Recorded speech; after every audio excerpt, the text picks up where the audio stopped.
Given the results of the UK election, I'm probably a bit more optimistic about a softer exit. I think what happened is the Prime Minister went looking for a mandate for a hard Brexit. She didn't really get it.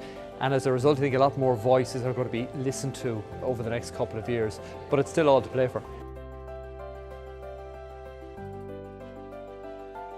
The Irish economy is pretty strong at the moment, and I suppose one of the things I continuously worry about is competitiveness. We've seen retail prices rise lately, we've seen office accommodation, salaries and wages are rising, so I just think we need to make sure that we learn the lessons of 2005 to 2008 and make sure we don't lose competitiveness over the next while.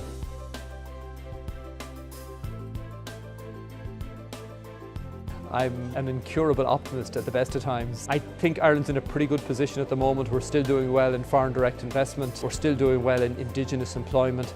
So other than Brexit, I think we'd be in a great position, but Brexit will have a massive impact on what the economy looks like over the next 3 or 4 years.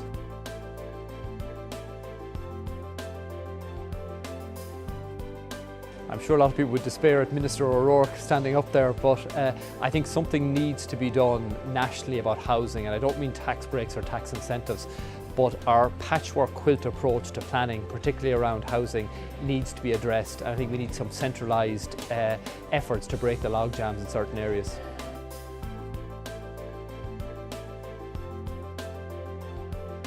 I don't think we are, and I say that as a proud culture. But it's not the fault of IDA or anybody else. I think when companies come to Ireland, they want to be near companies that are like them. So if you look at Cork, a lot of pharma companies, there are a lot of tech companies there now. If you look at Galway, it's around medical devices.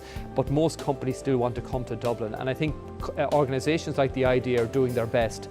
But we need to get anchor tenants for certain industries down the country. And if they go down there, others will follow. Funny enough, the best career advice I got was the very outset of my career. I had a number of offers from what was known as the Big 8 accounting firms then, and I was humming and hawing between 2 or 3 of them until a family friend who was in what was then Price Waterhouse said to me, he said, "Come to Price Waterhouse, you'll do well there." And 30 years later, I suppose he was right.